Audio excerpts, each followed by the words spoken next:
स्वागत है बच्चों मेरे YouTube चैनल साइंस पॉइंट में। आज बच्चों हम लोग एक बार फिर से पढ़ेंगे क्लास 12 के फिजिक्स में chapter number 5 magnetism and matter, और इसका ऑब्जेक्टिव क्वेश्चंस हम लोग करने वाले हैं। बिहार बोर्ड के पॉइंट ऑफ व्यू से जो क्वेश्चंस क्लास 12 में पूछे जाते हैं, उस पॉइंट ऑफ व्यू से हम लोग इस चैप्टर का डिस्कशन करेंगे। बहुत सारे पॉइंट्स हैं जिसको आपको याद भी रखने हैं, जिससे आपके ऑब्जेक्टिव सॉल्व होंगे।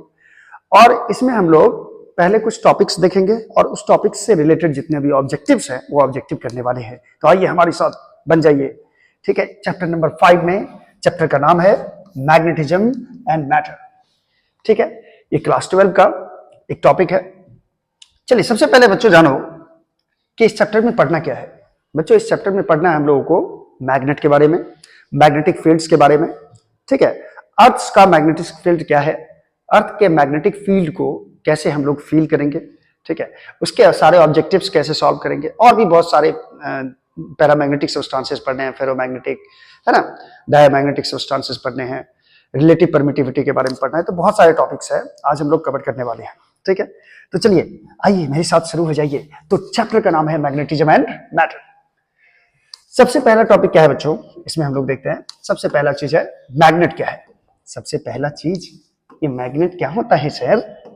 देखो, मैग्नेट बच्चों एक ऐसा सब्सटेंस है जो कुछ पार्टिकुलर ऑब्जेक्ट को, स्मॉल पीसेज को वो अपनी तरफ अट्रैक्ट करता है। मैग्नेट क्या है? मैग्नेट क्या है? अ मटेरियल, एक ऐसा material, a material which attracts some pieces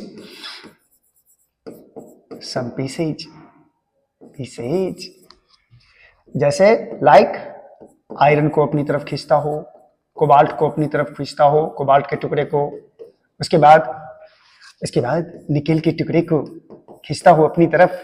इसको बोलते हैं हम लोग बच्चों मैग्नेट। और ये मैग्नेट आपने देखा भी होगा, स्पीकर में भी देखा होगा, राउंड मैग्नेट होता है। हॉर्सो मैग्नेट भी आपने देखा होगा, बार मैग्नेट जो सीधा होता है वो बार मैग्नेट भी आपने देखा होगा। मैग्नेटिक निडल बच्चों, कंपास भी आपने देखा होगा।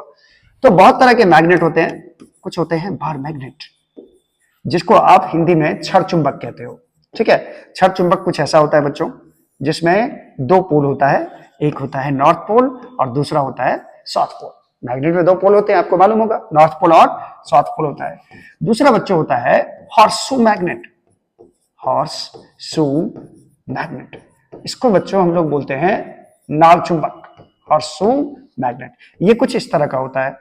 ये राउंड मैग्नेट है, ये एन पोल होता है, एक होता है इसमें बच्चों एस पोल। ये हॉर्सो मैग्नेट कहलाता है। तीसरा टाइप का मैग्नेट होता है बच्चों राउंड मैग्नेट। ये पूरी तरह से गोल होता है, और ये खास करके आपने देखा होगा स्पीकर जिसमें आप गाना सुनते हो। ठीक है, तो स्पीकर जिससे आवाज निकलती है उसमें राउंड मैग्नेट यूज होता है। कुछ इस तरह का मैग्नेट होता है बच्चों, कुछ इस तरह का, जिसमें ऐसे दो भाग कर दो तो ये नॉर्थ पोल, ये साउथ पोल, और इस मैग्नेट के लिए ये साउथ पोल और ये नॉर्थ पोल होता है। ठीक है, और 4 नंबर बच्चों होता है कंपास निडल। कंपास का जो निडल होता है बच्चों वो मैग्नेट का बना हुआ होता है। और आपको पता होगा कि कंपास निडल कुछ ऐसा होता है जो एक एक्सिस पे फिक्स रहता है। ठीक है, इसमें भी नॉर्थ पोल और साउथ पोल होता है। तो ये डायरेक्शन को पता करने के लिए ये कंपास निडल का यूज किया जाता है बच्चों। क्योंकि आपको पता होगा कि कोई भी मैग्नेट को अगर फ्रीली सस्पेंड करोगे, यानी इसको, जैसे मान लो ये बार मैग्नेट है, इसको धागा में बांध के मैंने लटका दिया और इसको मैंने घुमा के छोड़ दिया, तो ये हमेशा नॉर्थ पोल और साउथ पोल की तरफ, पृथ्वी का जो उत्तरी ध्रुव है और दक्षिण ध्रुव है, इस दोनों की तरफ आके ऐसे रुक जाता है। ठीक है, ऐसे रुक जाएगा नॉर्थ पोल और साउथ पोल के डायरेक्शन में। ठीक है, हमेशा मैग्नेट रुक जाता है। ये मैग्नेट का प्रॉपर्टी होता है। ये कुछ सब्सटेंस को बच्चों क्या करता है, ये कुछ सब्सटेंस को अपनी ओर आकर्षित करता है। ठीक है, चलिए नेक्स्ट देखते हैं बच्चों। नेक्स्ट है बच्चों मैग्नेटिक लाइंस ऑफ फोर्स। क्या होता है मैग्नेटिक लाइंस ऑफ फोर्स? देखो, आप ये एक्सपेरिमेंट आप भी कर सकते हो। क्या करो कि एक पेपर ले लो। आप पेपर ले लें सर, मेरा तो पेपर होने वाला है, पेपर ले लिए। ठीक है, इस पर आयरन का डस्ट पार्टिकल्स जो होता है बच्चों, आयरन का डस्ट पार्टिकल्स, ये ऐसे इस पे बुरादा बना करके, आयरन का डस्ट बना करके ऐसे छिड़क दो पूरा। ठीक है, और कहीं से उठा के एक बार मैग्नेट ले आओ या खरीद के ले आओ। ठीक है, एक मैग्नेट को खरीद के ले आओ, इसको इस पे रख दो मैग्नेट को। आप देखोगे कि ये जितने भी सारे पार्टिकल्स हैं आयरन डस्ट पार्टिकल, ये एन पोल है मान लो और ये एस पोल है, दिख रहा होगा आई होप, ठीक है।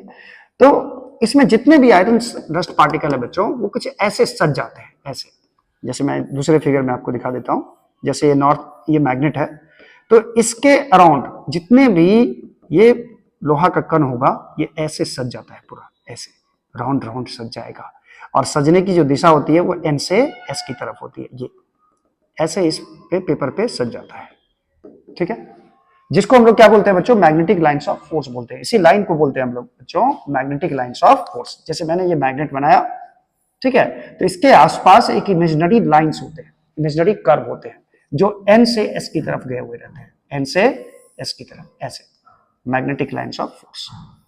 कुछ ऐसे लाइंस ऑफ फोर्स आए रहते हैं जो सीधा एन से एस की तरफ जाते हैं, ठीक है, ये लाइंस ऑफ फोर्स होता है बच्चों। ये एन से बाहर निकलता है, ऑरिजिनेट होता है, और एस की तरफ, एस की तरफ मूव करता है, ठीक है, एस की तरफ इनवर्ड डायरेक्शन होता है और नॉर्थ पोल की तरफ बाहर की ओर डायरेक्शन होता है, और अंदर में जो डायरेक्शन होता है बच्चों ये साउथ से नॉर्थ की तरफ होता है, क्योंकि मैग्नेटिक लाइंस ऑफ फोर्स जो बच्चों होता है ये क्लोज लूप बनाता है, क्लोज लूप, ठीक है। ये इलेक्ट्रिक लाइंस ऑफ फोर्स की तरह नहीं है जो पॉजिटिव चार्ज पे, जैसे इलेक्ट्रिक लाइंस ऑफ फोर्स क्या था बच्चों, पॉजिटिव चार्ज से ये क्या होता था, स्टार्ट होता था और नेगेटिव चार्ज पे जाके टर्मिनेट हो जाता था, है ना, खत्म हो जाता था। प्लस से शुरू हुआ माइनस पे जाके खत्म, प्लस से शुरू हुआ माइनस पे जाके खत्म। ये ऐसे नहीं आता है घूम के, ये ऐसे नहीं आता है, ये इलेक्ट्रिक लाइंस ऑफ फोर्स ऐसे कभी क्लोज लूप नहीं बनाएगा, जबकि मैग्नेटिक लाइंस ऑफ फोर्स जो होता है बच्चों ये क्लोज लूप बनाता है। और ये जो लाइंस ऑफ फोर्स है इसके आप किसी भी पॉइंट पर टेंजेंट डालोगे, किसी भी पॉइंट पर ऐसे टेंजेंट डाल दो तो ये बच्चों आपको मैग्नेटिक फील्ड का डायरेक्शन बताएगा। किसका डायरेक्शन बताएगा, मैग्नेटिक फील्ड का। और मैग्नेटिक फील्ड से आप परिचित हो चुके हो चैप्टर नंबर 4 में ही, मैंने उसमें भी बहुत सारा लेक्चर दिया है मैग्नेटिक फील्ड के बारे में भी। अगर इस पॉइंट पे मान लो पॉइंट 1 है तो इधर की ओर मैग्नेटिक फील्ड होगा V1, और यदि इस पॉइंट पे आपको मैग्नेटिक फील्ड चाहिए तो इस पॉइंट पर टेंजेंट डाल दो, इस कर्व पे क्या डाल दो, टेंजेंट। ये मैग्नेटिक फील्ड का डायरेक्शन बताता है बच्चों। तो मैग्नेटिक लाइंस ऑफ फोर्स क्या हुआ, ये एक इमेजिनरी कर्व है, इमेजिनरी कर्व। ऐसा कर्व दिखता नहीं है, यानी कि मैग्नेट रखा रहेगा तो ऐसे ऐसे कर्व दिखेगा आपको, ऐसा नहीं, ठीक है। ये एक इमेजिनरी कर्व होता है टू विच जिस पर the tangent at a point, the tangent at a point shows the direction of magnetic field, shows the direction of magnetic field। जिसके किसी भी पॉइंट पे, एक ऐसा कर्व जिसके हम किसी भी पॉइंट पे एक टेंजेंट को ड्रॉ करें तो वो मैग्नेटिक फील्ड का डायरेक्शन बताए, तो ऐसे इमेजिनरी कर्व को कहा जाता है बच्चों magnetic lines of force, shows the direction of magnetic field, direction of magnetic field, ठीक है। इसी को बोलते हैं बच्चों मैग्नेटिक लाइंस ऑफ फोर्स कहा जाता है। और मैग्नेटिक लाइंस ऑफ फोर्स जो होता है वो क्लोज लूप बनाता है, ये हमेशा एन से एस की तरफ होता है बच्चों, ठीक है। और ये मैग्नेट के आउटसाइड द मैग्नेट ये एन से एस की तरफ होता है, और इनसाइड द मैग्नेट जो होगा वो magnetic lines of force S से एन की तरफ होता है बच्चों, ठीक है। ये आपने जान लिया, हाँ सर ये तो समझ गया, अब आगे तो बताइए। चलिए नेक्स्ट देखिए बच्चों क्या है कि इसका यदि मैं इसके प्रॉपर्टीज की बात करूं, प्रॉपर्टीज की, तो चलिए इसके मैग्नेटिक लाइंस ऑफ फोर्स के प्रॉपर्टीज की बात करते हैं। प्रॉपर्टी नंबर 1, ये क्या स्टार्ट्स कहां से हुआ, starts from north pole, N pole से स्टार्ट हुआ and move towards south pole, और ये किधर की तरफ मूव करता है बच्चों, साउथ पोल की तरफ मूव करेगा, ठीक है। ये मैग्नेटिक लाइंस ऑफ फोर्स का जो डायरेक्शन होता है बच्चों, आउटसाइड द मैग्नेट क्या होगा, आउटसाइड द मैग्नेट, मैग्नेट के बाहर देख लो डायरेक्शन। आउटसाइड द मैग्नेट जो होता है बच्चों, मैग्नेट मैंने बोल दिया, आउटसाइड द मैग्नेट समझना इसको, ये होता है एन से एस की तरफ, बल्कि इनसाइड द मैग्नेट जो होगा बच्चों, इनसाइड द मैग्नेट ये क्या होगा, ये होगा अंदर की तरफ। देखो ऐसे लाइंस ऑफ फोर्स गया एन से एस और एस से एन की तरफ आया, तो इनसाइड द मैग्नेट होगा बच्चों एन, एस से एन की तरफ इसका डायरेक्शन होता है, ठीक है। तीसरा पॉइंट क्या है बच्चों, it forms close loop, it forms close loop, ये क्लोज लूप बनाता है बच्चों, ठीक है। जबकि इलेक्ट्रोस्टैटिक लाइंस ऑफ फोर्स कभी भी क्लोज लूप नहीं बनाता है क्योंकि वो कंजर्वेटिव होता है। It forms close loop, conservative तो ये भी है close, it forms closed loop.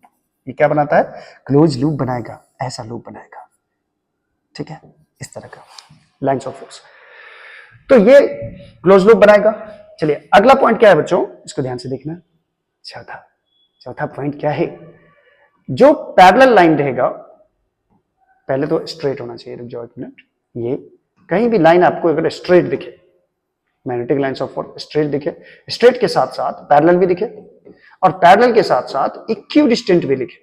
इक्यू distant का मतलब होता है हर लाइन के बीच का जो डिस्टेंस होना चाहिए वो सेम होना चाहिए। इक्यू डिस्टेंट लाइन जो रहेगा, लाइंस ऑफ फोर्स, चाहे वो मैग्नेटिक लाइंस ऑफ फोर्स हो या इलेक्ट्रिक लाइंस ऑफ फोर्स हो, ये शो करेगा uniform electric field, shows uniform electric field, sorry uniform, यहां पे मैग्नेटिक लाइंस ऑफ फोर्स की बात हो रही है सर, आप इलेक्ट्रिक फील्ड की बात कर रहे हैं। मैग्नेटिक फील्ड, ये यूनिफॉर्म मैग्नेटिक फील्ड को दर्शाता है।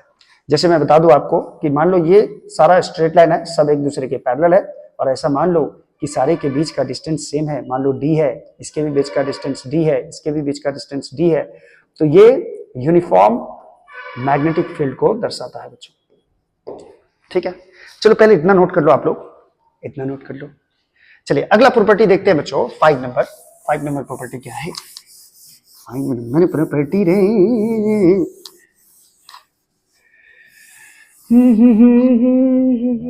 5 नंबर क्या है बच्चों? देखो, यदि मान लो क्रॉडेड लाइंस है, क्रॉडेड लाइंस मतलब सर, क्रॉडेड लाइंस का मतलब होता है बच्चों जहां लाइंस का भीड़ भाड़ ज्यादा होगा वहां होगा स्ट्रॉन्ग मैग्नेटिक फील्ड, वहां क्या होगा? स्ट्रॉन्ग मैग्नेटिक फील्ड, ठीक है। और जहां बच्चों डिस्टेंट लाइन होगा, लाइन दूर दूर रहेगा, डिस्टेंस लाइंस रहेगा, वहां पे फील्ड बनेगा वीक मैग्नेटिक फील्ड होता है वहां पे, वीक मैग्नेटिक फील्ड, कमजोरहा मैग्नेटिक फील्ड, ठीक है, ये होता है।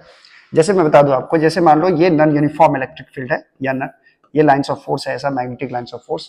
अगर मैं पूछूं कि पॉइंट ए है आपके पास और एक पॉइंट सी है आपके पास, और कहां पे मैग्नेटिक फील्ड ज्यादा होगा, तो देखो जहां दोनों, यहां ए पॉइंट जो है, ये दो लाइंस ऑफ फोर्स यहां पे क्लोज है, एक दूसरे के क्लोज है, और यहां पे देखो कितनी दूरी पर है लाइंस ऑफ फोर्स। तो जहां क्लोज रहेगा लाइंस ऑफ फोर्स, यहां होगा फील्ड ज्यादा, यानी ए पॉइंट पे बच्चों फील्ड ज्यादा होगा with respect to point C, ठीक है। ये मैग्नेटिक लाइंस ऑफ फोर्स के कुछ प्रॉपर्टीज हैं, इसे भी नोट कर लिया जाए। चलिए नेक्स्ट क्या है बच्चों, देखते हैं नेक्स्ट प्रॉपर्टी क्या है। ये काली काली आंखें टुरुरु टुरुरु, ये लंबे लंबे बाल, लगती है तू भूतनी, ओहो नहीं, ये बोर्ड लगता है काला। देखो नेक्स्ट है बच्चों 6 नंबर प्रॉपर्टी है, दो इलेक्ट्रिक लाइंस ऑफ फोर्स कभी भी, मैग्नेटिक लाइंस ऑफ फोर्स दो कभी भी एक दूसरे को इंटरसेक्ट नहीं करेगा। Two magnetic lines of force never intersect each other, कभी भी एक दूसरे को बच्चों, दो लाइंस ऑफ फोर्स एक दूसरे को नहीं काटेगा, इंटरसेक्ट ईच अदर। क्या बोला मैंने, क्या बोला? अगर मान लो ये एक मैग्नेटिक लाइंस ऑफ फोर्स है और दूसरा मैग्नेटिक लाइंस ऑफ फोर्स ये है, ये पहला मैग्नेटिक लाइंस ऑफ फोर्स, ये दूसरा मैग्नेटिक लाइंस ऑफ फोर्स, ठीक है। अब यहां पे क्या होगा बच्चों, ये ऐसा कभी नहीं हो सकता है, दो लाइंस ऑफ फोर्स एक दूसरे को कट कभी नहीं करेगा। क्यों नहीं करेगा? क्योंकि अगर जहां कट किया पॉइंट ऑफ इंटरसेक्शन पे, आप इस वन के लिए आप बताओगे कि यहां पे इस पॉइंट पे मैग्नेटिक फील्ड का डायरेक्शन क्या होगा। तो डायरेक्शन निकालने के लिए क्या करते हैं बच्चों, अगर मैं इस मैग्नेटिक लाइंस ऑफ फोर्स को पकड़ूं, इस फील्ड लाइन को, इस फील्ड लाइन को पकड़ूंगा, तो इसके लिए टेंजेंट ये होगा, ये बताएगा कि मैग्नेटिक फील्ड इधर है, इधर, लेकिन इस कर्व के अनुसार टेंजेंट इधर होना चाहिए। ये कर्व बोलेगा नहीं रे पगला, मैग्नेटिक फील्ड तो इधर की तरफ है। तो देखो इस कर्व के अनुसार मैग्नेटिक फील्ड उधर होना चाहिए इस पी पॉइंट पे, और इस कर्व के अनुसार मैग्नेटिक फील्ड इधर होनी चाहिए। क्या एक चीज बताओ मुझे जरा, कि क्या एक सिंगल पॉइंट पे मैग्नेटिक फील्ड का दो डायरेक्शन हो सकता है? क्या दो डायरेक्शन साइमल्टेनियसली एक ही टाइम पे, एक ही पॉइंट पे, क्या मैग्नेटिक फील्ड का दो डायरेक्शन पॉसिबल है? नहीं। मैं आपको बोलूं आगे भी चलो पीछे भी चलो, एक साथ पॉसिबल नहीं है बच्चों, ठीक है। ये एक ही पॉइंट पे मैग्नेटिक फील्ड के दो डायरेक्शन होने के कारण ये कभी एक दूसरे को इंटरसेक्ट नहीं करते हैं, ठीक है। चलो नेक्स्ट है बच्चों कि जो number of lines of force होते हैं, यानी number of magnetic lines of force जो होते हैं, मैग्नेटिक लाइंस ऑफ फोर्स, कितना मैग्नेटिक लाइंस ऑफ फोर्स होगा, ठीक है। मैग्नेटिक लाइंस ऑफ, ये क्या लिखा सर, है मैग्नेटिक लाइंस ऑफ फोर्स जो होता है बच्चों, ये डिपेंड करता है, डायरेक्टली प्रोपोर्शनल होता है पोल स्ट्रेंथ के, पोल स्ट्रेंथ। अब ये क्या है, अब ये क्या है सर, नया चीज लाए हैं आप। पोल स्ट्रेंथ का मतलब होता है बच्चों, जैसे मैग्नेट में दो पोल होते हैं, दो पोल होते हैं, और पोल के पास खींचने की क्षमता सबसे अधिक होती है बच्चों, ठीक है। जैसे नॉर्थ पोल के पास कोई ऑब्जेक्ट को रखे तो ये कितना तेजी से खींच सकता है, कितना तेजी से खींचेगा, ये स्ट्रेंथ क्या है इसकी। तो किसी भी मैग्नेटिक मटेरियल को, ठीक है, ये जो मैग्नेट है ये किसी भी दूसरे मटेरियल को, जैसे आयरन को, कोबाल्ट को, निकेल को, कितनी जोर से अपनी पोल की तरफ खींच सकता है, that is called pole strength. क्या बोलते हैं उसको, पोल स्ट्रेंथ बोलते हैं इसको बच्चों, ठीक है। पोल स्ट्रेंथ को हम लोग एम से डिनोट करते हैं, ठीक है। तो एक चीज और है, जितना पोल स्ट्रेंथ नॉर्थ पोल का होगा उतना ही पोल स्ट्रेंथ साउथ पोल का भी होता है बच्चों, यानी कि दोनों का पोल स्ट्रेंथ क्या होता है, इक्वल होता है। ये सब पॉइंट आपको याद रखने हैं, इसी से आपका ऑब्जेक्टिव बनेंगे, ठीक है। मैं उतना ही थ्योरी दे रहा हूं बच्चों जिससे आप ये ऑब्जेक्टिव भी बना सकते हो, और कुछ ऐसे पॉइंट्स हैं जिससे 2 नंबर के भी क्वेश्चन आते हैं, यानी शॉर्ट्स क्वेश्चन आते हैं, ठीक है, वो भी आप सॉल्व कर सकते हो इससे। तो number of magnetic lines of force जो होगा वो पोल स्ट्रेंथ के प्रोपोर्शनल होगा, जितना ज्यादा पोल स्ट्रेंथ होगा उतने number of lines of force होंगे। क्लियर है ये चीज। और ये पोल स्ट्रेंथ का जो यूनिट होता है बच्चों, पोल स्ट्रेंथ का ये यूनिट होता है एम्पियर मीटर, यूनिट होता है एम्पियर मीटर। ये कहीं से हम गया सर, आगे पढ़ते हैं इसके बारे में, ठीक है। ये एम्पियर मीटर पोल स्ट्रेंथ का यूनिट होता है। चलिए, this is all about magnetic lines of force, ठीक है। चलिए आइए आगे बढ़ते हैं, इसे नोट कर लिया जाए बेहतर होगा। चलो नेक्स्ट देखते हैं बच्चों, नेक्स्ट क्या है सर, नेक्स्ट तो है वही इलेक्ट्रिक डाइपोल और मैग्नेटिक डाइपोल को हम लोग कंपेयर करने वाले हैं। अगर मैं फिर से कहूं चलो एक बार फिर से देखो, एक्चुअली क्या है बच्चों, अगर मैं डाइपोल में अगर मैं इलेक्ट्रिक डाइपोल की बात करूं, किसकी, इलेक्ट्रिक रे कैसे लिखा सर, हाँ इलेक्ट्रिक डाइपोल की बच्चों बात करें, ठीक है। तो इलेक्ट्रिक डाइपोल में आपने पढ़ा होगा एक माइनस क्यू चार्ज और एक प्लस क्यू चार्ज, दो इक्वल और अपोजिट चार्जेस को स्मॉल डिस्टेंस पे अगर आप सेपरेट कर दिए, ठीक है, तो इस अरेंजमेंट को बच्चों बोलते हैं इलेक्ट्रिक डाइपोल, ठीक है। उसी तरह से बच्चों एक होता है मैग्नेटिक डाइपोल का मतलब हो गया, इसमें एक एन पोल रहेगा बच्चों और एक एस पोल रहेगा। जैसे मैं कोई बार मैग्नेट ले लूं तो ये एक तरह का मैग्नेटिक डाइपोल है, ये एक तरह का, जिसमें एन पोल है, इसमें एस पोल है, ठीक है। इसमें एक चीज और जानना होगा आपको कि ये जो मैग्नेट होता है इसका जो ज्योमेट्रिकल लेंथ होगा, ज्योमेट्रिकल लेंथ को मान लो LG बोल दिया। ज्योमेट्रिकल लेंथ मतलब होता है बच्चों कि यहां से लेकर यहां तक का लेंथ, यानी पूरे मैग्नेट का लेंथ क्या है।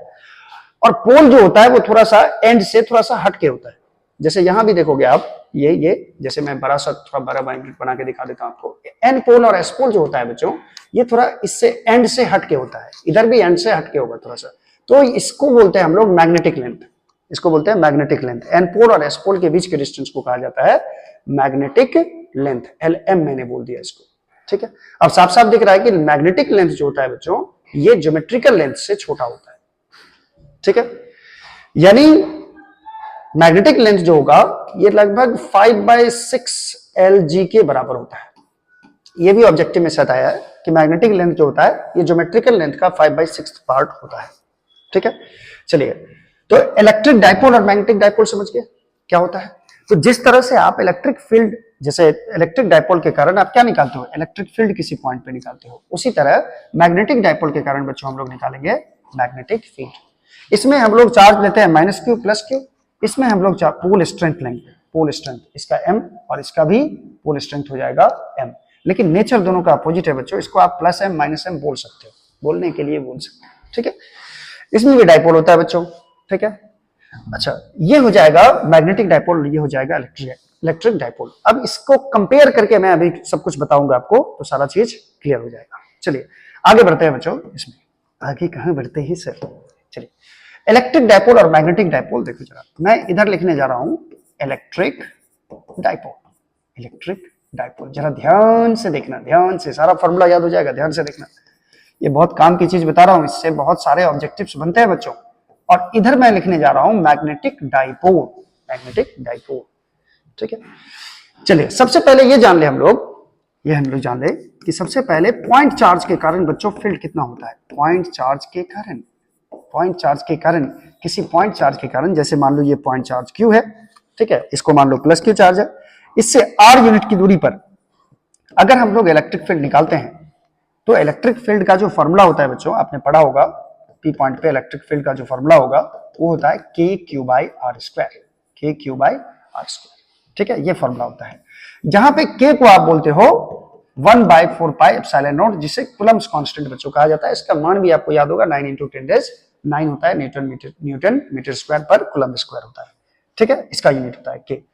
यदि ये पॉजिटिव चार्ज है तो ये आउटवर्ड फील्ड होता है, और अगर ये नेगेटिव चार्ज होता तो क्या होता इस पॉइंट पे फील्ड का जो डायरेक्शन होता है बच्चों वो नेगेटिव चार्ज के कारण चार्ज की ओर होता है, लेकिन फील्ड का मैग्नीट्यूड वही रहेगा के Q by R square, formula change होने वाला नहीं है।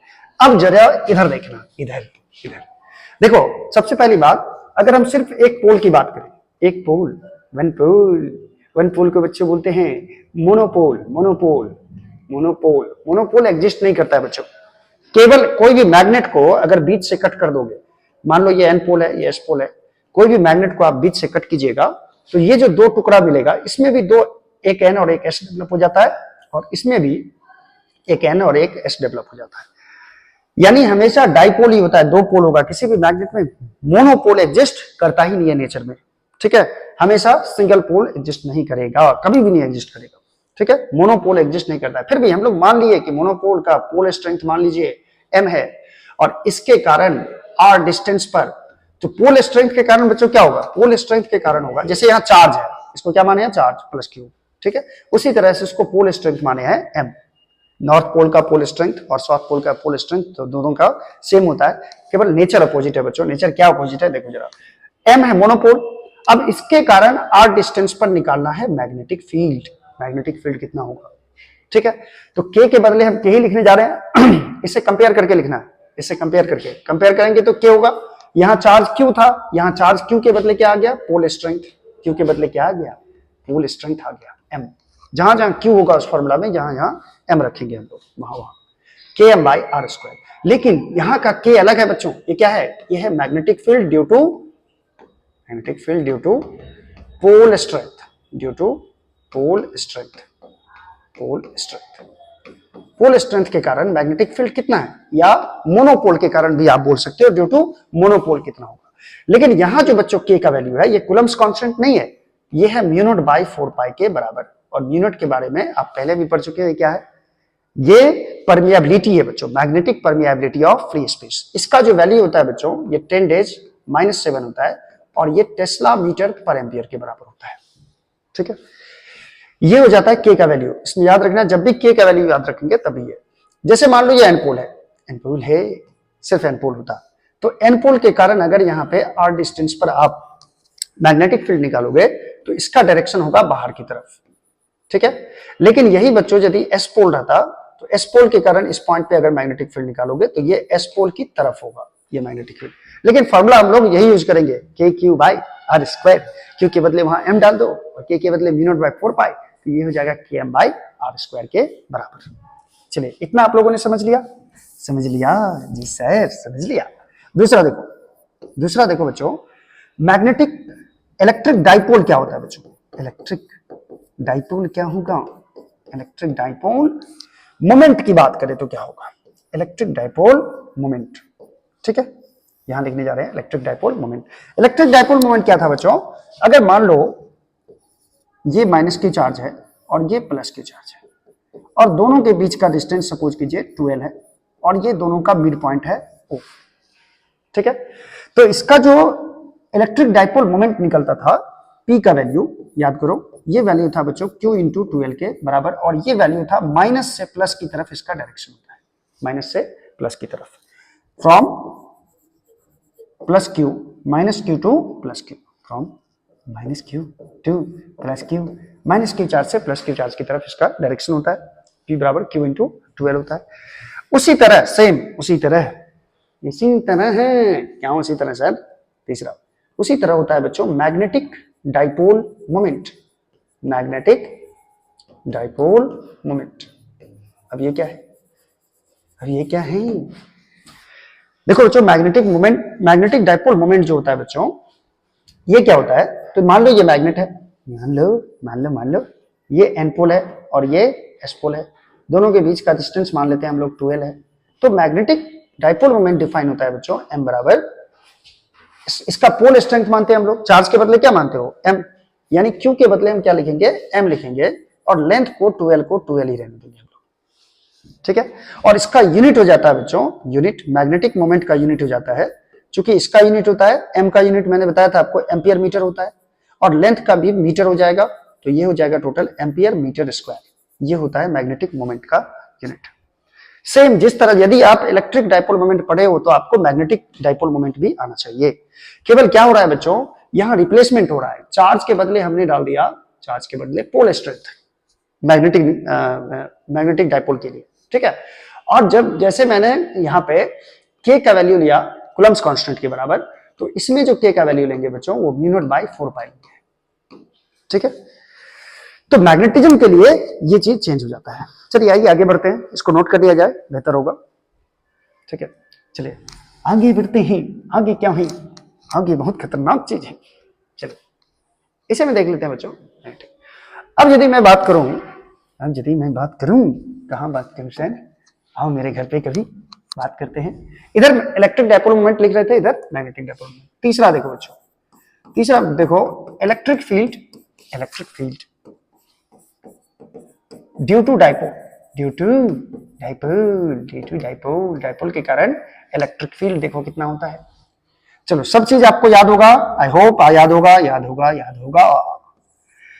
यदि हम बात करें इलेक्ट्रिक डाइपोल की, ठीक है, तो यहां पे बच्चों आपने देखा होगा कि ये मिड पॉइंट होता है इसका, और ये जो लाइन होता है बच्चों डाइपोल का, जो डाइपोल के एक्सिस के परपेंडिकुलर होता है, ये डाइपोल का एक्सिस होता है बच्चों। ये डाइपोल का क्या है? ये इसको बढ़ा दो तो ये एक्सिस कहलाता है, ये एक्सिस हो गया, ठीक है। और ये इक्वाटोरियल लाइन हो गया,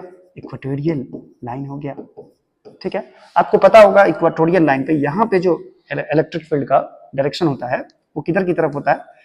प्लस के चार्ज के कारण इधर, यानी इस साइड होता है इक्वाटोरियल प्लेन पे मैग्नेटिक फील्ड का डायरेक्शन, सॉरी इलेक्ट्रिक फील्ड का डायरेक्शन इक्यू है, इक्वाटोरियल। और इधर जो फील्ड होता है बच्चों, आपको मालूम होगा कि इक्वाटोरियल पे जो इलेक्ट्रिक फील्ड का वैल्यू होता है वो होता है kp/r³ के बराबर, kp/r³ के बराबर। और एक्सिस पे जो फील्ड होता है बच्चों, एक्सिस पे यदि मैं यहां बात करूं कि यहां पे इलेक्ट्रिक फील्ड का वैल्यू क्या होगा, ठीक है, कहां पे? एक्सिस पे मैं बात करूं इलेक्ट्रिक फील्ड का डायरेक्शन इधर होगा, ठीक है। इसको बोलते हैं हम लोग ई एक्सिस। कंपैरिजन बहुत जबरदस्त हो रहा है, ध्यान से देखना, ठीक है। ई एक्सिस का जो वैल्यू हो जाता है बच्चों, ये हो जाता है 2kp/r³ के बराबर, जहां पे आप जानते हो k है कूलम्ब्स कांस्टेंट और p है इलेक्ट्रिक डाइपोल मोमेंट। और अगर मैं किसी भी पॉइंट पे बात करूं, किसी भी पॉइंट पे, यानी ये p पॉइंट पे है, मान लो इलेक्ट्रिक फील्ड निकालना है, तो आपने पढ़ा होगा कि मान लो यहां से दूरी कितनी है इसकी, r है, और ये जो लाइन है एक्सिस के साथ वो कितना एंगल बना रहा है? थीटा एंगल बना रहा है। तो किसी भी पॉइंट पे अगर इलेक्ट्रिक फील्ड निकालने की बारी आती है तो हम लोग क्या करते हैं? ये होता है बच्चों kp/r³ √1 + 3 cos² थीटा। ये पता होगा आपको, ये इलेक्ट्रिक फील्ड किसी भी पॉइंट पे होता है। क्लियर है ये चीज? चलो अब बात करते हैं हम लोग, magnetic field due to magnetic dipole. हम लोग उधर जो बात कर रहे थे बच्चों, वो इलेक्ट्रिक डाइपोल की चर्चा हो रही थी। अभी किसकी चर्चा हो रही है? अभी चर्चा हो रही है, यहां पे हम लोग इलेक्ट्रिक डाइपोल के बारे में पढ़ रहे थे, ठीक है। इलेक्ट्रिक डाइपोल यहां पे पढ़ रहे हैं हम लोग मैग्नेटिक डाइपोल के कारण। सेम केस है बच्चों, जरा ध्यान से देखना। जैसे मान लो कि क्या मान लू, इसको मान लो एस पोल, इसको मान लो एन पोल। धोखाधड़ी सर, इधर एन पोल मानिए नहीं। देखो, जैसे मैग्नेटिक जो इलेक्ट्रिक डाइपोल मोमेंट का डायरेक्शन जो होता है बच्चों, वो माइनस से प्लस की तरफ होता है, उसी तरह मैग्नेटिक डाइपोल मोमेंट का जो डायरेक्शन होता है वो एस से एन की तरफ होता है। इसको एम से दर्शाया जाता है। किससे दर्शाया जाता है? एम से। यानी एक बात तो क्लियर हो गई होगी कि यहां पे सारा फॉर्मूला सेम रहेगा, उसके लिए भी केवल क्या होगा कि K के बदले वहां पे म्यू नॉट बाई 4 पाई आ जाएगा, और यहाँ इलेक्ट्रिक डाइपोल मोमेंट है P, तो यहाँ पे आएगा magnetic dipole moment M। Clear है ये चीज? इसमें भी ये मैग्नेट का बच्चों एक्सिस कहलाता है। ये जो होगा ये मैग्नेट का क्या हो गया, एक्सिस हो गया। और ये जो बीच में लाइन हम ड्रॉ करने वाले हैं, कहां से है, यहाँ बीच में जो मैग्नेट के एक्सिस के क्या है, परपेंडिकुलर है, इसको बोलेंगे बच्चों इक्वाटोरियल लाइन। इक्वाटोरियल लाइन बोलते हैं, ठीक है। अगर इसमें प्लेन डाल दोगे तो इक्वाटोरियल प्लेन भी हो जाएगा, ठीक है। यहां पे भी सेम चीज होता है बच्चों। इसके किसी भी पॉइंट पे अगर मैं मान लो r डिस्टेंस ऊपर चले गए और यहां पे मैग्नेटिक फील्ड का डायरेक्शन निकालूंगा तो ये आएगा b इक्वाटोरियल, इक्यू लिख दिया मैंने, ठीक है। और यहां पे भी फॉर्मूला सेम आएगा बच्चों। इक्वाटोरियल प्लेन पे जो मैग्नेटिक फील्ड का डायरेक्शन होगा वो n से s की तरफ होगा, और इसका जो वैल्यू होगा, देखो इसका इक्वाटोरियल पे यहाँ क्या है k, यहाँ है इलेक्ट्रिक डाइपोल मोमेंट P, यहाँ मैंने रखा मैग्नेटिक डाइपोल मोमेंट M, और बट्टा में क्या रखा मैंने, r क्यूब। डिस्टेंस ये है, यानी मैग्नेट के मिड पॉइंट से ये डिस्टेंस है r, ठीक है। मैग्नेटिक डाइपोल में यहां से डिस्टेंस मेजर किया जाता है। अगर मैं एक्सिस पे कोई पॉइंट ले लूं P और ये यहां से दूरी ले लूं मैं r, तो यहाँ पे जो डायरेक्शन होगा बच्चों, यहाँ पे ये मैग्नेटिक फील्ड का डायरेक्शन इधर की तरफ होगा, और इस मैग्नेटिक फील्ड को मैंने कहा बी एक्सिस, बी माने मैग्नेटिक फील्ड है। अब बताओ ई एक्सिस कितना है, 2kp बाई 2kp, तो p के बदले यहाँ क्या डाल दूं, m बट्टा r क्यूब। और बच्चों यहाँ पे k के बदले क्या लेना है आपको, म्यू नॉट बाई 4 पाई, ये ध्यान में रखते हुए, यानी यहाँ फॉर्मूला हो जाएगा 2 mu naught by 4 pi m by r cube, ये फॉर्मूला हो जाएगा। अच्छा, यदि बात करूं मैं किसी भी पार्टिकुलर पॉइंट पे, मान लो P पॉइंट है और ये डिस्टेंस है r, और ये एक्सिस के साथ कितना एंगल बना रहा है, थीटा एंगल बना रहा है एक्सिस के साथ, ठीक है। इस पॉइंट पे मैग्नेटिक फील्ड कितना होगा बच्चों, तो किसी भी पॉइंट पे मैग्नेटिक फील्ड का वैल्यू होगा K, P के बदले डाल दो यहाँ पे M, P के बदले क्या डाल दिया मैंने, M by r cube, root under 1 plus 3 cos square theta. ये वैल्यू भी आपको याद रखने हैं, ठीक है। Km by r cube root under 1 plus 3 cos square theta, ये वैल्यू होता है किसी भी पॉइंट पे मैग्नेटिक डाइपोल के कारण मैग्नेटिक फील्ड। चलिए ये भी नोट कर लीजिए आप लोग, ये भी नोट कर लें तो बहुत बेहतर होगा। चलो स्क्रीनशॉट ले लिया जाए, ले लिया सर, आगे बढ़ो, ठीक है। चलिए और आगे बढ़ते हैं बच्चों, और आगे, और कितना आगे, चलो नेक्स्ट देखते हैं बच्चों। नेक्स्ट क्या है, टॉर्क ड्यू टू डाइपोल क्या था, ये देखो जरा कितना नंबर पॉइंट होगा, जो भी नंबर पॉइंट हो बच्चों, मैंने लिख दिया चौथा, ठीक है। 4 नंबर पॉइंट है बच्चों, torque due to electric dipole. पहले इलेक्ट्रिक डाइपोल में समझते हैं, उसके बाद मैग्नेटिक डाइपोल में इजीली समझ में आने लगता है, ठीक है। Torque due to electric dipole. Electric dipole को जब किसी इलेक्ट्रिक फील्ड में, यूनिफॉर्म इलेक्ट्रिक फील्ड में रखा जाता है, रख दो, यहां रख दिया मैंने, यहाँ है इलेक्ट्रिक फील्ड, और यहां मैंने रखा बच्चों एक डाइपोल, यहां मैंने रखा एक डाइपोल, ये है डाइपोल क्या है, ये है डाइपोल जी है, माइनस क्यू और ये प्लस क्यू मान लो चार्ज है, ये प्लस क्यू, ठीक है। तो इलेक्ट्रिक फील्ड क्या करता है बच्चों, इधर भी एक फोर्स लगाता है इस पर, प्लस क्यू, इधर माइनस क्यू, जिसके कारण ये रोटेट कर जाएगा। और टॉर्क का फॉर्मूला आपको मालूम होगा, टॉर्क का जो वैल्यू होता है बच्चों, P क्रॉस E के बराबर होता है। दैट इज, अगर टॉर्क के मैग्नीट्यूड की बात की जाए तो ये होता है PE sin थीटा के बराबर। P क्या है, इसका डाइपोल मोमेंट है। डाइपोल मोमेंट का डायरेक्शन किधर होता है बच्चों, माइनस से प्लस की तरफ, ये डाइपोल मोमेंट का डायरेक्शन है P का, इलेक्ट्रिक डाइपोल मोमेंट का। चलिए अब बात करें, अगर ये फोन नंबर ही होगा, कहाँ हम 5 लिख रहे हैं। अच्छा, टॉर्क ड्यू टू अगर बात करें बच्चों, torque due to magnetic dipole के कारण टॉर्क क्या होगा, सीधी सी बात है। अगर इलेक्ट्रिक डाइपोल को इलेक्ट्रिक फील्ड में रखा जाता है तो ये टॉर्क एक्सपीरियंस करता है। उसी तरह से मान लीजिए uniform magnetic lines of force है, uniform magnetic lines of force ये है, ठीक है। और यहां मैं बनाने जा रहा हूं, ये भेदभाव क्यों सर, डाइपोल को आपने इधर किस कलर से बनाया, इधर किस कलर से। मान लीजिए ये मैग्नेट है बच्चों, ये मैग्नेट है, ये मैग्नेट का ये एन पोल है और ये इस पोल है, सपोज करो, सॉरी, ये क्या हो गया, इसमें तो अनडू करने वाला भी ऑप्शन नहीं है।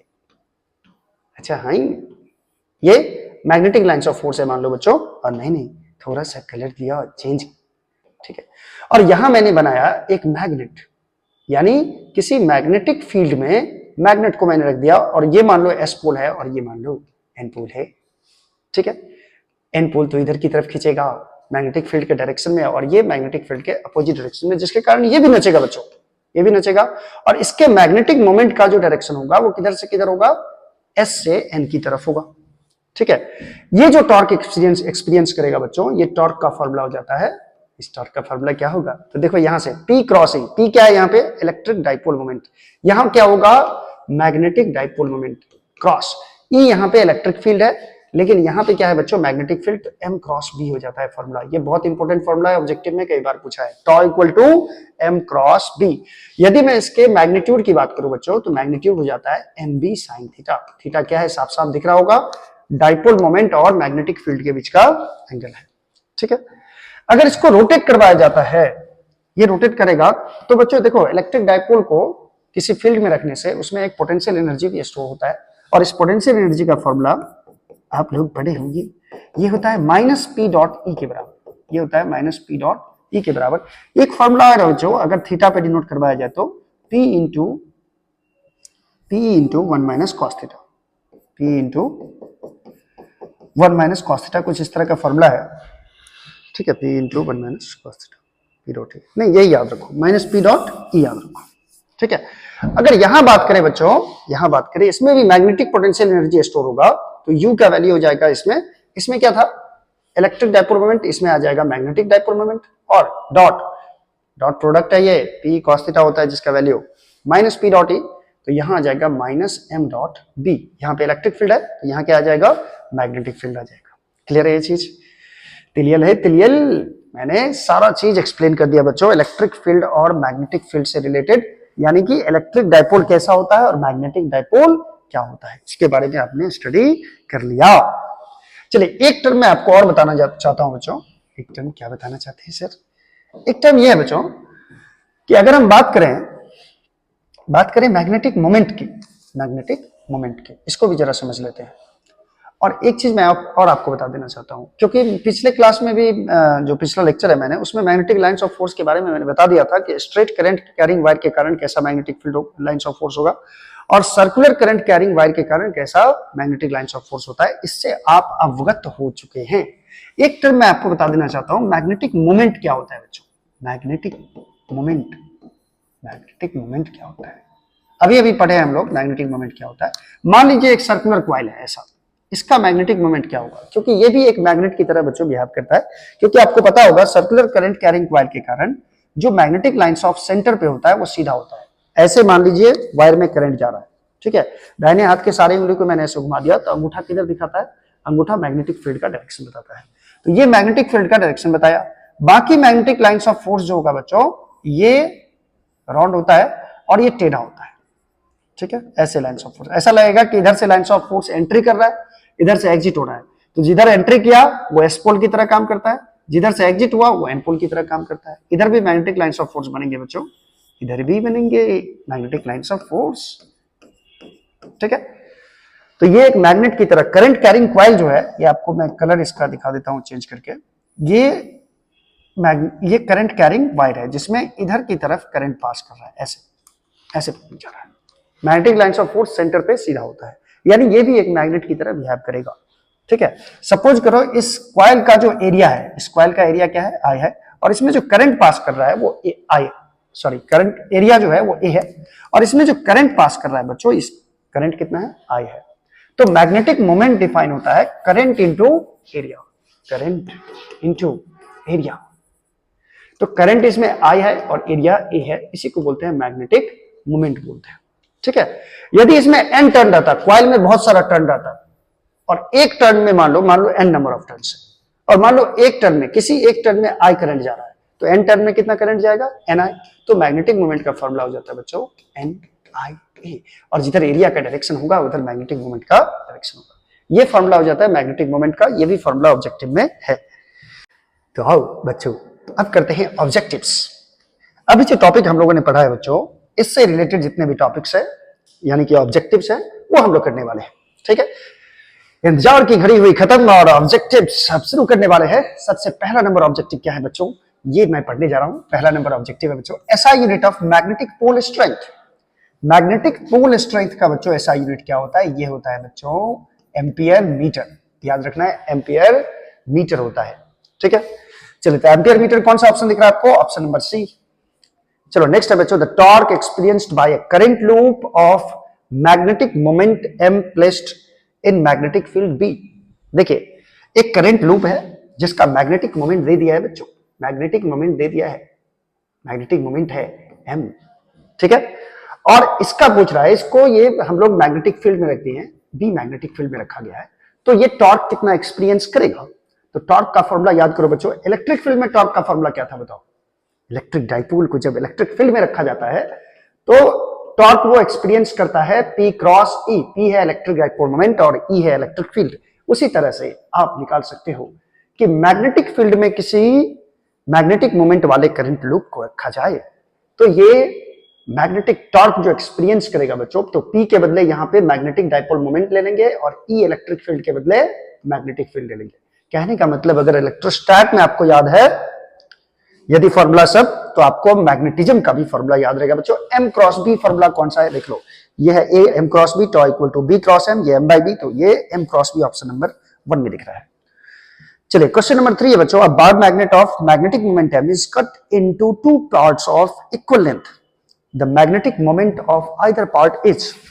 देखो एक बार मैग्नेट है बच्चों, एक बार मैग्नेट है, ऐसा मैग्नेट है, मान लो ये एन पोल है, ये एस पोल है और इसका मैग्नेटिक मोमेंट दे रखा है बच्चों m। ठीक है, इस मैग्नेट को दो पार्ट में कट कर दिया गया। दो पार्ट में जब कट करोगे बच्चों, दो पार्ट में जब मैग्नेट को कट करोगे तो ये नहीं कि सिर्फ यहाँ एन पोल बचेगा, यहाँ एस पोल ही, एस पोल भी अपने आप क्रिएट हो जाएगा और ये हमेशा डाइपोल एग्जिस्ट करता है मैग्नेट में, ना कि मोनोपोल। इसमें भी अगर एस पोल है पहले से, अगर कट कर दिए तो एस पोल ये पहले से है तो यहाँ पे एन पोल क्रिएट हो जाएगा। लेकिन बच्चों देखो लेंथ क्या हो गया है? आधा। लेंथ क्या हो गया है? आधा। पहले मैं लेंथ इसको L मान लूं तो अब लेंथ आधा हो गया, तो किसी एक पीस का मैग्नेटिक मोमेंट क्या होगा? तो मैग्नेटिक मोमेंट का फॉर्मूला था बच्चों m इंटू L था। ठीक है, और ये साउथ से नॉर्थ के डायरेक्शन में था, तो अगर हम लेंथ को आधा कर देंगे तो मैग्नेटिक मोमेंट भी क्या हो जाएगा? आधा हो जाएगा। That is answer is m/2। किसी एक पार्ट का मैग्नेटिक मोमेंट पूछेगा तो ये m/2 हो जाएगा, जो कि ऑप्शन नंबर बी में मुझे दिख रहा है। क्लियर है? तिलियल। चलो नेक्स्ट देखो बच्चों क्या है, नेक्स्ट है क्वेश्चन नंबर 4। ये है magnetic dipole moment is a vector quantity directed from. Magnetic moment का डायरेक्शन किधर से किधर की तरफ होता है? मैंने बताया था बच्चों मैग्नेटिक मोमेंट m का जो डायरेक्शन होता है वो साउथ से नॉर्थ की तरफ होता है। किधर से? साउथ से नॉर्थ की तरफ, दक्षिण से पूरब, उत्तर की तरफ। South to north pole A option है, north to south pole B option है, यानी कि ऑप्शन नंबर ए बच्चों करेक्ट होगा। चलिए 5 नंबर क्वेश्चन देखिए, a wire of magnetic dipole moment m and length l is bed into shape of semi circle of radius r, what will be it's new dipole moment? देखो question को समझना जरा। एक wire है, ठीक है, जिसका मैग्नेटिक मोमेंट दे रखा है बच्चों। मान लो ये वायर है, ये वायर का मैग्नेटिक मोमेंट ये एन पोल, मान लो ये एस पोल है, इसका टोटल लेंथ बच्चों l दे दिया है और इसका मैग्नेटिक मोमेंट है m। अब इसको बेंड कर दिया गया, बेंड कर दिया गया, l is bent into shape of semi circle. इसको बेंड करके मैंने क्या बना दिया? सेमी सर्कल बना दिया, ऐसा बना दिया, अर्धवृत्त बना दिया, यानी ये अब एन पोल हो गया और ये एस पोल हो गया। तो बच्चों ये टोटल, इसी लंबाई को आप मोड़े हो तो इसकी लंबाई जो टोटल होगी ये कितनी होगी? l होगी। अब ये l क्या हो गया? ये सर्कल के लिए ये r रेडियस होगा। रेडियस नहीं पता, रेडियस क्वेश्चन में दिया है कि r रेडियस वाला बना दिया गया, स्मॉल r दिया है, शायद आपने बड़ा r लिख दिया, खैर कोई बात नहीं बच्चों। अब बच्चों बताओ मुझे, ये वृत्त की, अर्धवृत्त की अर्ध परिधि हो गई, अर्धवृत्त की परिधि हो गई ये। ठीक है, तो ये जो परिधि होती है बच्चों ये 2 पाई r होता है और 2 पाई r का वैल्यू किसके बराबर होगा? l के बराबर होगा। ठीक है, अभी जो इसका मैग्नेटिक मोमेंट होगा बच्चों वो होगा m into L, m into L को बोलेंगे मैग्नेटिक मोमेंट। ठीक है, 2 पाई r बराबर l हो गया। अब r बराबर यहां से हम लोग निकाले तो l बाय 2 पाई हो जाएगा।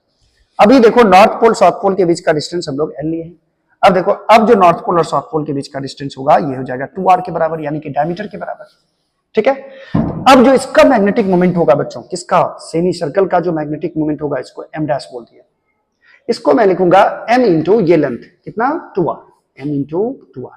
अब यहां पे क्या करो बच्चों, आप आर का वैल्यू डाल दो, आर का वैल्यू कितना है L/2 पाई, तो ये हो जाएगा L/2 पाई, और ये 2 और 2 कट जाएगा बच्चों, 2 और 2 कट जाएगा, ठीक है।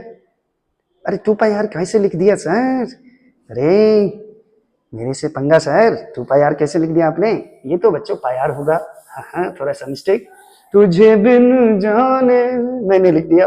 चलो ये लेंथ होता है बच्चों पाई आर, कितना होता है पाई आर बराबर कितना हो जाएगा बच्चों, एल हो जाएगा, ये लेंथ कितना होगा पाई आर का मान कितना होगा एल, तो आर के बदले हम लोग क्या लिखेंगे L/पाई।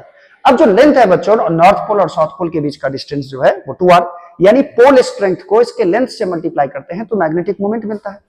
तो अब जो नया मैग्नेटिक मोमेंट आएगा वो हो जाएगा पोल स्ट्रेंथ को मल्टीप्लाई कर देंगे किससे 2r से, बेंड करने से पोल स्ट्रेंथ पे कोई फर्क नहीं पड़ेगा बच्चों। m इंटू 2 r के बदले क्या लिखोगे L/पाई रे पाई। अब देखो बच्चों यहां पे इसको मैं लिख सकता हूं m इंटू एल को अलग कर लो, m इंटू एल, हाँ अलग कर लिया मैंने, और ये 2/पाई को अलग कर लो, m इंटू एल के बदले हम क्या लिख दें कैपिटल M, क्योंकि देखो m इंटू एल के बदले कैपिटल M लिख सकते हैं, मैग्नेटिक मोमेंट लिख सकते हैं, m इंटू 2/पाई यानी m इंटू 2/पाई हो जाएगा, इसके बदले मैंने m लिख दिया कैपिटल M। तो ये 2m/पाई ऑप्शन देखो कौन सा है, 2m/पाई ये हो गया, ठीक है, ये हो जाएगा 2m/पाई के बराबर, यानी ऑप्शन नंबर डी करेक्ट होगा बच्चों। नेक्स्ट क्वेश्चन है बच्चों 6 number, when the intensity of magnetic field is increased 4 times the time period of suspended magnetic needle will be. Magnetic needle का जो बच्चों टाइम पीरियड होता है ये होता है 2 pi root under I by M B, B मतलब यहाँ पे है मैग्नेटिक फील्ड, जिस मैग्नेटिक फील्ड में मैग्नेटिक निडल को रखा गया है। अब होगा क्या यहाँ बच्चों देखो, अगर मैं बात करूं T डायरेक्टली प्रोपोर्शनल टू हो जाएगा 1/√b के, अगर मैं सब कुछ कांस्टेंट रखूं, क्योंकि यहाँ पे किसको इंक्रीज किया गया है बच्चों, मैग्नेटिक फील्ड को इंक्रीज किया गया है, बाकी सब चीज कांस्टेंट है, तो I और M कांस्टेंट हो गया, 2 पाई कांस्टेंट हो गया, तो T प्रोपोर्शनल टू 1/√b आ रहा है, यानी T inversely proportional to √b आ रहा है। तो अगर मैग्नेटिक फील्ड को देखो कितना कर दिया गया, मैग्नेटिक फील्ड को 4 टाइम्स बढ़ा दिया गया है, तो मैं यहाँ मैग्नेटिक फील्ड के बदले रूट के अंदर 4 टाइम्स कर देता हूँ 4, ठीक है, तो ये हो जाएगा 1/2 के बराबर, यानी टाइम पीरियड कितना हो जाएगा बच्चों, आधा हो जाएगा, टाइम पीरियड क्या हो जाएगा 1/2 का मतलब क्या होता है हाफ, यानी हाफ ऑप्शन किस में दिख रहा है आपको, ऑप्शन नंबर बी में मुझे दिख रहा है, ये बी नंबर ऑप्शन करेक्ट हो जाएगा बच्चों, बी नंबर ऑप्शन करेक्ट हो जाएगा। क्लियर है ये चीज, क्लियर है, ये ऑफ नहीं होना, हाँ ऑफ नहीं होना है। चलो नेक्स्ट देखो बच्चों क्या है, नेक्स्ट क्या है बच्चों 7 नंबर प्रॉब्लम जो है ये है SI unit of magnetic moment. Magnetic moment का SI यूनिट क्या होता है बच्चों, मैग्नेटिक मोमेंट का फॉर्मूला मैंने क्या बताया था, एक तो बताया था मैंने m इंटू एल, और m का पोल स्ट्रेंथ का एम्पियर मीटर होता है और लेंथ का भी मीटर ही होता है, यानी ये हो जाएगा एम्पियर मीटर स्क्वायर, ठीक है। या फिर आप मैग्नेटिक मोमेंट का डायरेक्शन इस फॉर्मूला से भी निकाल सकते हैं, मैग्नेटिक मोमेंट होता है करंट इनटू एरिया, तो करंट का एम्पियर होता है और एरिया का क्या होता है बच्चों मीटर स्क्वायर, यानी area metre ampere metre square, ये हो जाएगा मैग्नेटिक मोमेंट का SI यूनिट, यानी option number B. Okay, work done in the deflection of magnet in a uniform magnetic field is, uniform magnetic field में work done in the deflection of magnet in a uniform magnetic field, किसी भी magnetic field में अगर किसी magnet को रखा जाए, ये S हो गया, ये N हो गया, ये मैग्नेटिक फील्ड में रखा जाता है बच्चों, तो आपसे पूछ रहा है वर्क डन कितना होगा, अगर थीटा एंगल से ये रोटेट कर जाएगा तो कितना वर्क डन होगा। इस वर्क डन का फॉर्मूला बच्चों याद रखना, ये होता है W बराबर mb into 1 minus cos theta, W बराबर mb into 1 minus cos theta. ऐसे potential energy stored in system बताए थे, ये स्टोर्ड इन मैग्नेटिक डाइपोल, ये मैंने बताया था माइनस m डॉट b बताया था मैंने, ठीक है। लेकिन ये भी फॉर्मूला होता है बच्चों mb into 1 minus cos theta, ये फॉर्मूला आपको याद रखना है, ऑप्शन नंबर सी करेक्ट हो जाएगा। चलिए 9 नंबर क्वेश्चन है बच्चों, electromagnetic moment of current carrying coil is, current carrying coil रहेगा, आई करंट मान लो इस कॉइल में पास कर रहा है, इसका एरिया है A, तो इसका मैग्नेटिक मोमेंट क्या होगा, तो मैग्नेटिक मोमेंट का फॉर्मूला होता है बच्चों करंट इंटू एरिया, और करंट इंटू एरिया किससे मल्टीप्लाई कर देंगे, नंबर ऑफ टर्न से। अगर एक टर्न का मैग्नेटिक मोमेंट IA है तो n टर्न्स रहेगा तो इसका मैग्नेटिक मोमेंट हो जाएगा NIA। ठीक है, चलिए नेक्स्ट प्रॉब्लम करते हैं बच्चों। नेक्स्ट प्रॉब्लम क्या है?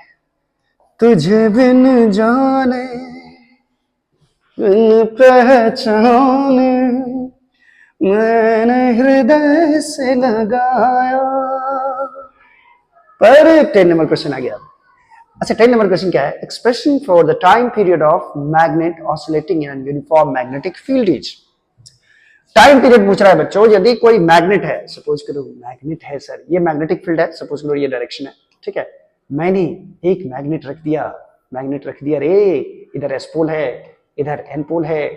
अब क्या होगा, इस मैग्नेट को मैंने थोड़ा सा ऐसे रोटेट कर दिया। रोटेट करोगे बच्चों ऐसे, तो इसका रोटेशन ऐसे ऐसे होता रहेगा। इसका टाइम पीरियड पूछ रहा है कितना होगा। टाइम पीरियड का फॉर्मूला बच्चों याद रखना, टाइम पीरियड का फॉर्मूला होता है, अभी अभी मैंने लिखा था 2 pi root under I by MBH। BH क्या है? Horizontal component of magnetic field है, अर्थ मैग्नेटिक फील्ड है बच्चों। ठीक है, तो ये देखो ऑप्शन किसमें है? 2 pi root under I by MBH। ये ऑप्शन मुझे बी नंबर में दिख रहा है, ये बी नंबर करेक्ट आंसर होगा। चलिए 11 नंबर क्वेश्चन देखते हैं बच्चों। 11 नंबर क्वेश्चन है the radius of circular loop is made double and the current is made half, the magnetic moment of the loop will be. देखो क्या किया गया है, कोई करंट कैरिंग मान लो लूप है, कोई करंट कैरिंग लूप है, इसके रेडियस को कर दिया गया डबल, रेडियस को कर दिया गया डबल, आर के बदले 2r कर दिया गया। ठीक है, और करंट को कर दिया गया हाफ। मान लो इसमें करंट I पास कर रहा था, अब इसमें करंट पास कर रहा है I/2। तो बच्चों बोल रहा है कि magnetic moment of the loop will become, तो इसका मैग्नेटिक मोमेंट कितना हो जाएगा?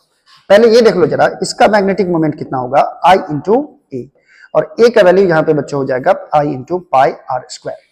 ठीक है, चूंकि रेडियस को दुगुना किया गया है, इसको शॉर्टकट में बना सकते हैं हम लोग, रेडियस को दुगुना किया गया है, तो मैग्नेटिक मोमेंट रेडियस के स्क्वायर के प्रोपोर्शनल है। मैग्नेटिक मोमेंट रेडियस के स्क्वायर के प्रोपोर्शनल है, और I के डायरेक्टली प्रोपोर्शनल है, यानी IR² के प्रोपोर्शनल है। M प्रोपोर्शनल टू किसके? IR², क्योंकि पाई यहां पे क्या है? कांस्टेंट है। फिर से मैं लिख दूं, M किसके प्रोपोर्शनल है? M प्रोपोर्शनल है I × r² के, रेडियस के स्क्वायर के प्रोपोर्शनल है। अब यहां पे क्या किया गया है बच्चों कि रेडियस को कर दिया गया है डबल, रेडियस क्या कर दिया गया है? डबल कर दिया गया है। तो मैं यहां रेडियस के बदले 2 लिख रहा हूं, तो 2 का क्या हो जाएगा यहां पे? स्क्वायर, डबल मतलब 2, और करंट को कर दिया गया है हाफ, करंट को कर दिया गया है हाफ। हाफ का मतलब कितना हो गया? 1/2, तो ये हो जाएगा 1/2 × 4, 1/2 × 4 मतलब क्या? 2 दूनी 4, यानी मैग्नेटिक मोमेंट कितना गुना बढ़ जाएगा बच्चों? 2 टाइम्स बढ़ जाएगा, मैग्नेटिक मोमेंट डबल हो जाएगा, डबल। ये हाफ है, बी में देखो ऑप्शन नंबर बी है डबल। ठीक है, ये न्यूमेरिकल से बनाना सीखो, सीखो, ऑब्जेक्टिव है। चलो 12 नंबर है बच्चों, on oscillating any metallic sphere in the magnetic field it's oscillatory motion is. अगर मान लो कोई मेटालिक स्फीयर है, इसको मैंने ऑसिलेट करके छोड़ दिया मैग्नेटिक फील्ड में, तो क्या होगा? तो क्या होगा बच्चों? डैम्पिंग होगा। धीरे धीरे वो मेटल क्या होगा? धीरे धीरे डैम्पिंग करके वो रुक जाएगा। डैम्पिंग मतलब होता है विरोध।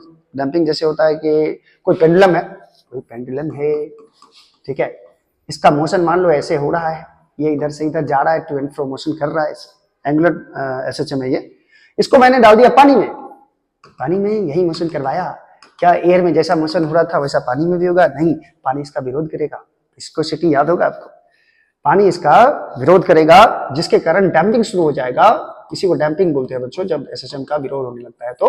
तो डैम्पिंग के केस में क्या होता है बच्चों कि ये धीरे धीरे, इसको पानी इतना विरोध करेगा कि ये धीरे धीरे स्लो हो जाएगा। ठीक है, स्लो करके रुक जाएगा। तो मेटालिक स्फीयर को जब ऑसिलेट करके छोड़ दिया जाता है मैग्नेटिक फील्ड में, तो इसका डैम्पिंग होता है, डैम्पिंग। ठीक है, ऑसिलेशन धीरे धीरे स्लो हो जाएगा। क्लियर है? क्लियर।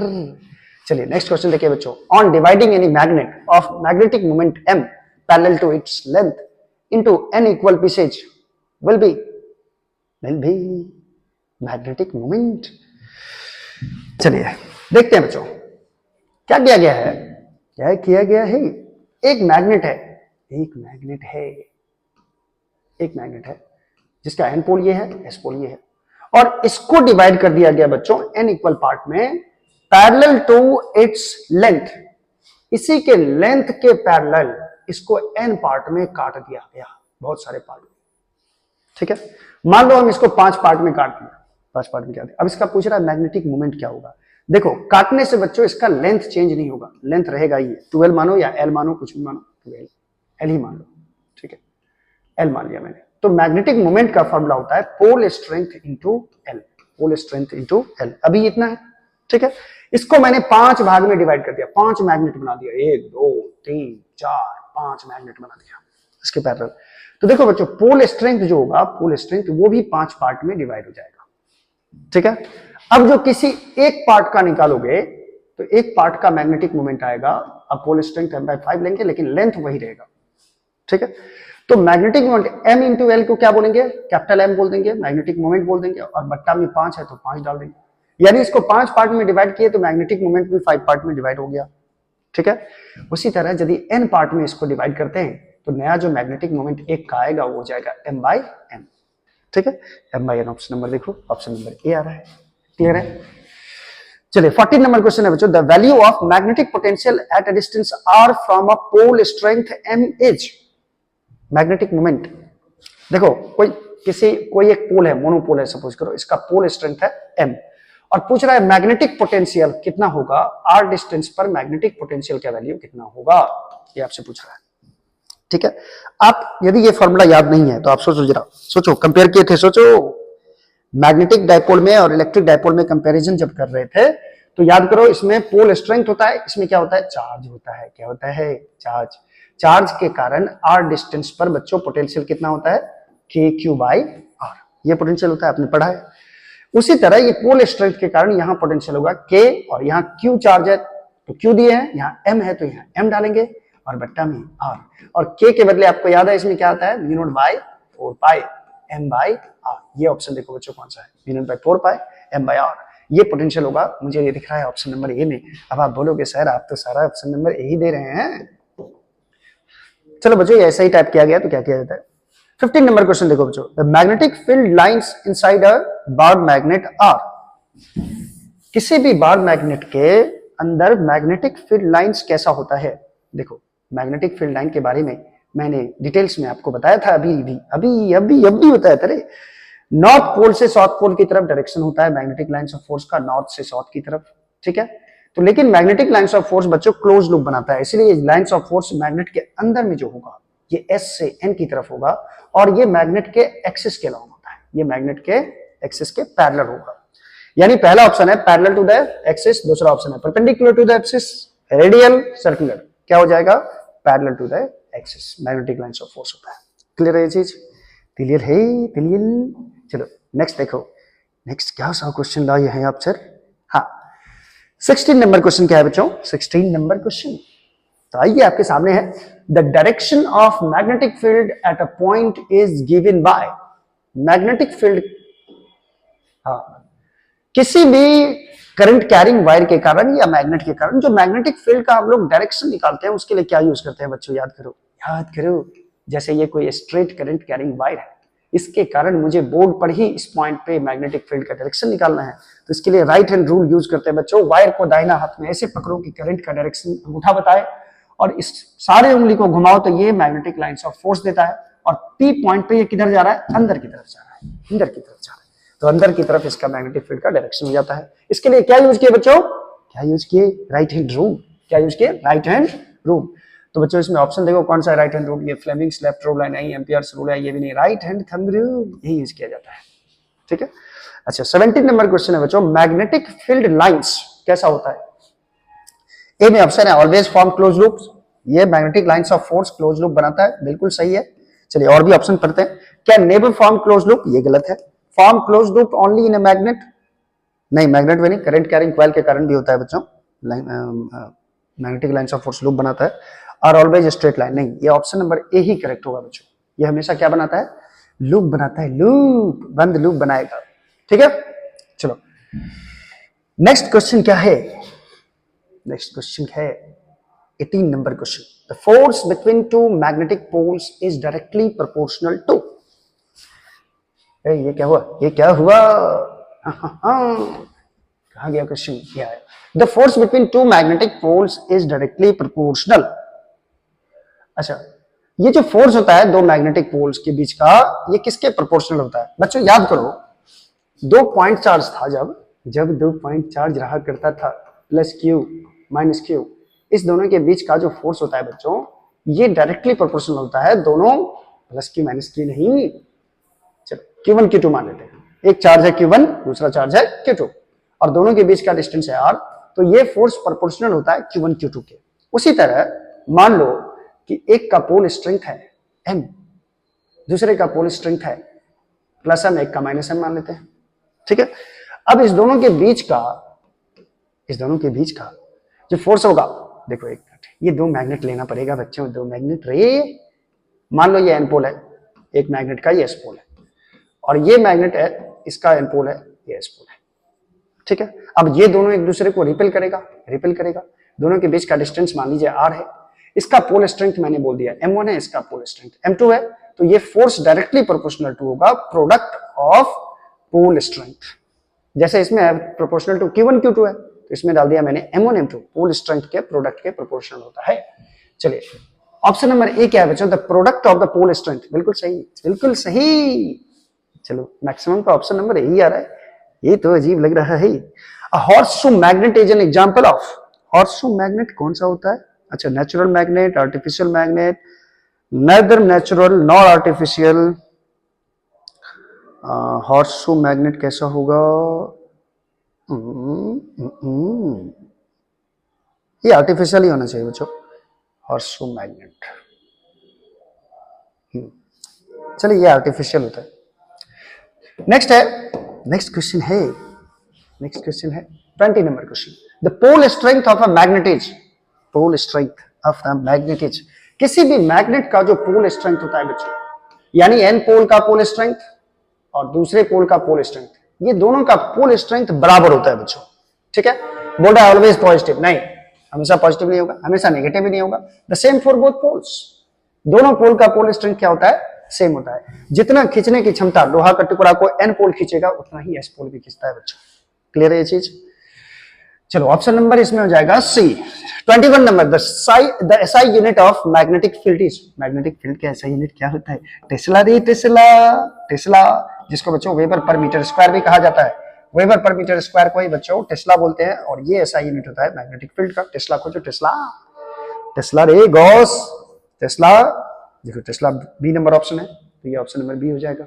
समझ रहे हो, यही सब पेपर में आने वाला है बच्चों, ध्यान से देखो, ध्यान से। चलिए नेक्स्ट क्वेश्चन देखिए बच्चों, 22 नंबर क्वेश्चन है, a freely suspended magnet aligns in which direction, अगर किसी मैग्नेट को धागा में बांधकर इसको सीधा लटका दिया जाए और फ्री सस्पेंड कर दिया जाए तो ये किस डायरेक्शन में आके रुकता है बच्चों, हमेशा नॉर्थ साउथ के डायरेक्शन में आके रुकता है, मैंने आपको बताया था। तो नॉर्थ साउथ के डायरेक्शन में हमेशा रुकेगा, तो ऑप्शन देख लो, south west, east west, north south, यानी ऑप्शन नंबर सी करेक्ट हो जाएगा। 23 नंबर क्वेश्चन देखो बच्चों, what is accurate regarding magnetic monopoles, monopole के बारे में इनमें से कौन सा सही है। अब मैग्नेटिक मोनोपोल एग्जिस्ट नहीं, नेवर मोनोपोल एग्जिस्ट नहीं करता बच्चों। एक पोल, मैंने क्या बताया था आपको, कोई भी मैग्नेट को अगर आप बीच से कट भी कर दोगे तो ये जो मैग्नेट कट करके आप दो अलग किए हो, इसमें बच्चों सिर्फ एन पोल ही नहीं रहेगा, यहाँ पे एस पोल अपने आप डेवलप हो जाता है मैग्नेट में। ये मैग्नेट का एक गुण है जो अपने आप में अपोजिट पोल क्रिएट कर लेता है। यहाँ पे यदि इसको काटेंगे तो इस टुकड़ा में तो सिर्फ आपको एस पोल दिखा, लेकिन नहीं, यहाँ एन पोल जनरेट हो जाएगा, ठीक है, अपोजिट पोल क्रिएट हो जाता है बच्चों। और हमेशा डाइपोल होता है, मोनोपोल कभी भी एग्जिस्ट नहीं करेगा। मोनो माने एक ही पोल, किसी भी मैग्नेट में आप एक पोल नहीं देखोगे, जब भी रहेगा दो रहेगा, दोनों साथ रहेंगे एन और एस, ठीक है। चलिए 23 नंबर क्वेश्चन में ये तो नहीं होगा बच्चों, ये तो गलत है। अब मैग्नेटिक मोनोपोल डजंट एग्जिस्ट, बिल्कुल सही, ये मैग्नेटिक मोनोपोल एग्जिस्ट नहीं करता है। Magnetic monopole positive constant monopole momentum, नहीं होता ही नहीं है तो कहां से मोनोपोल मोमेंटम आएगा। The monopole momentum increases as its, monopole है ही नहीं तो भाई क्यों इंक्रीज कर रहा है, तो मोनोपोल एग्जिस्ट नहीं करता है, ऑप्शन नंबर बी इसका करेक्ट हो जाएगा। तो ये था बच्चों आज के लिए ऑब्जेक्टिव। इस अभी तक जो टॉपिक पढ़े हम लोग मैग्नेटिज्म एंड मैटर में, उससे रिलेटेड टॉपिक्स था, उससे रिलेटेड ऑब्जेक्टिव्स था। और नेक्स्ट लेक्चर में हम लोग इसके आगे पढ़ेंगे, एंगल ऑफ डीप क्या होता है, एंगल ऑफ डिक्लिनेशन क्या होता है, अर्थ मैग्नेटिज्म क्या है, ठीक है। तो इसके बारे में डिटेल स्टडी करेंगे और उसके बाद इस पे ऑब्जेक्टिव देखेंगे। तब तक के लिए थैंक यू सो मच, धन्यवाद।